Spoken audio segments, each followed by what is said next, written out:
See, this is a conundrum with Umar Johnson and the hypocrisy of Umar Johnson, and not only the hypocrisy of Umar Johnson, but it's telling you the hypocrisy of a lot of these sisters. Now, when I do these videos, I hope y'all don't think that I'm attacking sisters. No, I'm not. I'm just calling out the fuckery and the bullshit, definitely with Umar Johnson, Mr. Pan-African King himself. So this Negro sit up here and say he like biracial women. Now, he been accused, in the past of saying for his school he was gonna let all the biracial girls in but exclude biracial boys. These red flags. So why is it that the biracial girls and biracial women are acceptable in your school but biracial boys are not? It's just, you building a psychological background of a guy who's said he's a psychologist. So this guy, overall, he had black women have a problem with him liking biracial women. Now, me personally, I love sisters in general, whether they light skinned, dark skinned, biracial. I love sisters in general. And if you're a biracial chick, this is what people don't understand. If you're a biracial chick that was raised in the black community, you technically a black woman. Especially if the father is black, you the seed of your father. So, and that being said, you have a lot of women that are upset with Umar Johnson because he don't have a problem with biracial women, and to black women, there's a problem only when the problem is when men choose biracial women. Now, you'll have white men themselves to choose a biracial chick over a black chick. You have this a lot as well, even though they never seem to mention this. But we have a lot of these black women that are upset with Umar Johnson because he accepts biracial women. And this shows you the psychological makeup and show you why black women always had a problem with biracial women. And you can use the colorism trope. But then not even just biracial women, light-skinned women as a whole. Because they give, this smoke to light-skinned women, even if they're not biracial, by the fact that, let's be honest, a lot of brothers do choose a lot of light-skinned women or biracial women because they are seen as more feminine. Now, sometimes that's not the case. You get some of these sisters that are biracial and light-skinned due to feminism just as masculine as the dark-skinned chicks. So that's you can say that's untrue. But they tend to get away with it more due to the fact that they're light-skinned. I see this pass that Negroes do give light-skinned and biracial chicks, even when they have a feminist mindset. A lot of these Negroes say, "Ooh, she's spicy. I like that." I heard niggas say that, and then I'm like, "Huh? She just as masculine as the dark-skinned chick, or sometimes even more masculine." But that's not either here or there. So you'll have a lot of these dark-skinned chicks. Not all. The dark-skinned and brown skin chicks have a problem with Umar Johnson letting the light-skinned chicks ride on the bus with us. Now, keep in mind that Umar Johnson a couple years ago had a debate with General Susetti. Him and General Susetti, he called General Susetti all kind of hunkies and all kind of names like this and shit like that. Nobody said nothing. Nobody in the community, the hotel community, said anything about that. Which I'm gonna keep it 100.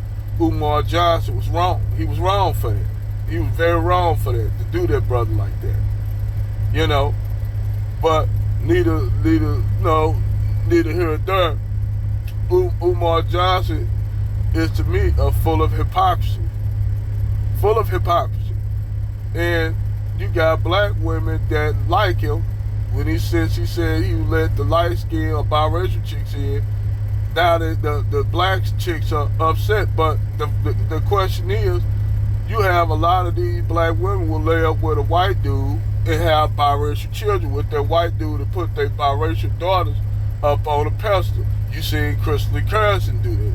This is a woman that had problems with biracial women when she was young and said she used to basically bully biracial girls because biracial girls got all the attractive dudes. So this is another thing that always create this problem between black men and black women, because the dark-skinned women always see the brothers getting with the lighter-skinned women. And that's why you have these chicks that wear the Confederate flag on their face that live up there in Utah talking about she don't want no black man in the car. When you dive down psychologically into why she's like that, it's because 9 times out of 10, those black dudes up there in Utah were picking white chicks or non-black chicks.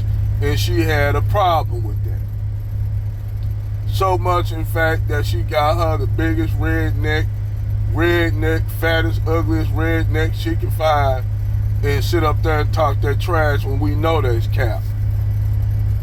But when you break that down, you'll have these sisters that have problems, have gripes against lighter skinned and biracial chicks.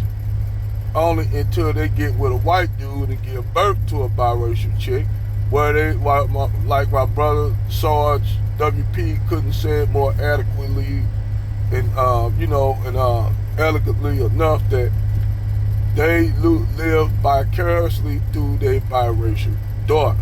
Not sons, but by their daughters.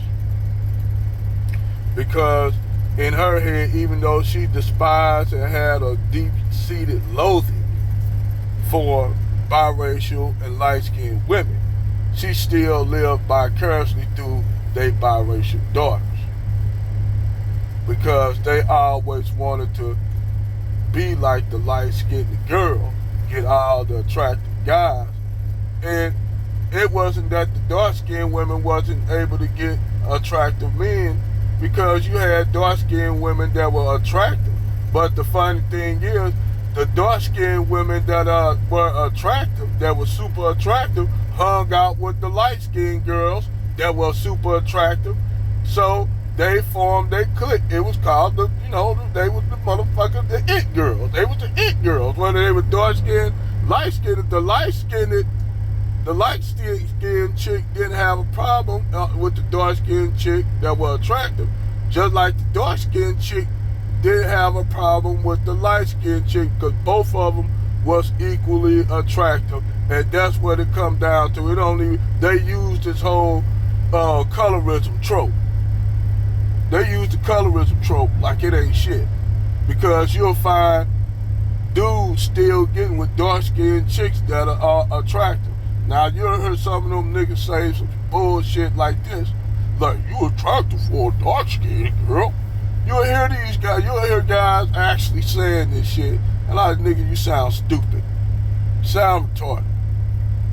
But this shit that I noticed about Umar Johnson that's full of hypocrisy, why this Negro try to basically shame passport bros for going where they are more acceptable, where they are wanted. And that's the problem with both black women, especially the divestment chicks and swirling chicks, because you will actually think that they will be glad that these brothers are making an exodus out of the community. You'll have these women called black men dusties, put all black men up under one category like they normally do, put all us under one umbrella, whether it be dusty niggas that don't do shit, that play Madden and smoke weed and don't do shit but live in their girlfriend's house, eating up all the food in the house, driving her car, going picking up other girls and on ride. And when that shit fails, because they constantly mess with the same prototype of guy, because that's what they're attracted to. Because that dude, to them he's hood and street. And I ain't knocking a little bit. It's good that a brother have a little hood and street in them. You got to live in this environment that we live in. You got to be able, even if you a guy, that's what you consider EL, it's important that you have a little bit of street in. You got to have that. You got to be able to hold your own. Whether it be in the corporate world or the streets. That's just real shit. But you'll have these women talk about that they're not attracted to these EL guys. So you have these women that are shaming these brothers from going over the fence or getting their passports and leaving. And Dr. Umar is no exception. There's a few other brothers that joined on that bandwagon attacking passport bros. And I asked them a question: why, if these guys wasn't being picked because they was EL, they were lame, they were too smart, and women don't want to get with them because they think they know everything, they know more than a woman, and according to them, only they supposed to be the brightest in the community. Only the black woman supposed to be the brightest in the community, because they go under that whole trope that the black women are the most educated, blah, blah, blah, blah, blah, all that shit. Which we all know that's bullshit. So now these brothers are leaving. So now all these guys, not only you see these red pill guys saying shit about these brothers doing that, you see a lot of people telling these brothers not to go abroad. Like the United States, the only place that got black women. You got a whole continent, damn near, which is Brazil, damn near take up majority of the South American continent. It has the largest black population outside of fucking Africa. Brazil. Largest black population. Larger than Haiti, larger than Jamaica. You can put Haiti, Jamaica, DR, if they want to consider themselves black. They quasi. But then some of these Negroes up here too, because they want to be Aboriginal, whatever the fuck. So when you put that together, all them people together in the diaspora, it still wouldn't make up the huge population of Afro-Brazilians. If you put all the places where you have black people at, whether it's from Central America, South America, which is a lot of black people in those neighboring countries, except for Argentina, which basically try to wipe their black population out due to the fact they had a lot of Nazis and shit, and they used a lot of the blacks for cannon fodder in all their wars. But anyhow, Brazil is the largest black population in the Western Hemisphere, outside of the African continent. Then you have other Africans that moved and lived to Brazil. You got even Somalis, Ethiopians, all kind of Africans living down there in Brazil, and they end up mixing with the black Brazilians. So now you made that population fucking bigger, because you got Ethiopia, Somalians, Eritreans, Ghanaian, people from Ghana, Nigeria going down there, and they marrying Afro-Brazilian women. So now that population just fucking tripled. So now you gonna tell these brothers that they gotta deal with these Americanized black women up here who are super feminist, masculine as fuck, say they don't want these brothers. So these brothers decide to opt out completely. But now it's a problem, because especially with I didn't think I would never hear Divestus and Swirler say something about black men leaving. Yeah, they saying black men leave, but then they upset about it because now these brothers are not gonna be around. What it was, they was banking on these brothers. I'm gonna tell you what it was. They would buy these black women going with white men, getting on TikTok doing master challenges. they were actually, like they say, they was actually trying to piss black men off to have black men come back groveling at their feet. That's what that shit was all about. They wanted black men to come back and grovel at their feet as they would brand, so they could tease brand. But the shit not working. What happened is the bus, okay, flipped them the bird and went down south. Went to what they going to the Caribbean. They going other places, and now they upset about it, along with Umar Johnson, because now ain't nobody gonna pick these people for, go pick these women who are undateable by any guy. So Umar Johnson upset about that, talking about they gonna take their resources or whatever they have and go give it to other communities. No, they not. If they going down to Brazil, they get with an Afro-Brazilian or Afro-Dominican, Afro Puerto Rican chick. All that money and resources still technically going back to the black community, if you want to say that. It's just not going back to the broken ass community in the United States. And why would anyone want to marry a woman that's messed up where your money, where you die and your money go back to shit? Like they had a big problem with these divestments. I'm gonna show you how fucked up they are. They celebrated Kobe Bryant crashing and dying, him and his daughter. And first thing they came up with, what's her name, Christmas Well, his money is not gonna even stay in the community. Bitch, like the money was gonna stay with y'all ass if it would've went to y'all. Y'all got a history of not doing shit for the black community. I don't see no uplifting programs in the black community, not even for black women that y'all got going on. Y'all say y'all have a lot of businesses, which I don't see. Y'all don't employ no one, but that's a whole nother ball game. But they talk about money being in the black community. What fucking community? Why would you want your money to be in a fucking broken ass community like that where you are not respected in that community? ELs and educated black men are not respected. Hell, blue collar men are not respected in the black community. If you're a blue collar guy, they don't treat you like the ELs, but you damn near get the same treatment, particularly damn near by black women, because now, oh, he a mechanic. I can't mess with him. I want to date a rapper or a scammer or a thug or an athlete or an entertainer. I can't date no blue collar man. He don't make enough money. How much that electricity make? For real? Hey, little shit. Hey, little shit, how you doing? You with Hacienda Canal. Old self-hating nigga. That's just how these chicks be thinking. So, they always they think a lot of these blue-collar guys don't be making these truckers, electricians, carpenters. They actually think that these guys don't make shit. So they don't pick those guys. They go out there, they say they go aim high. But they don't know some of these brothers be having electrical, they be doing heating and cooling, have their own fucking companies.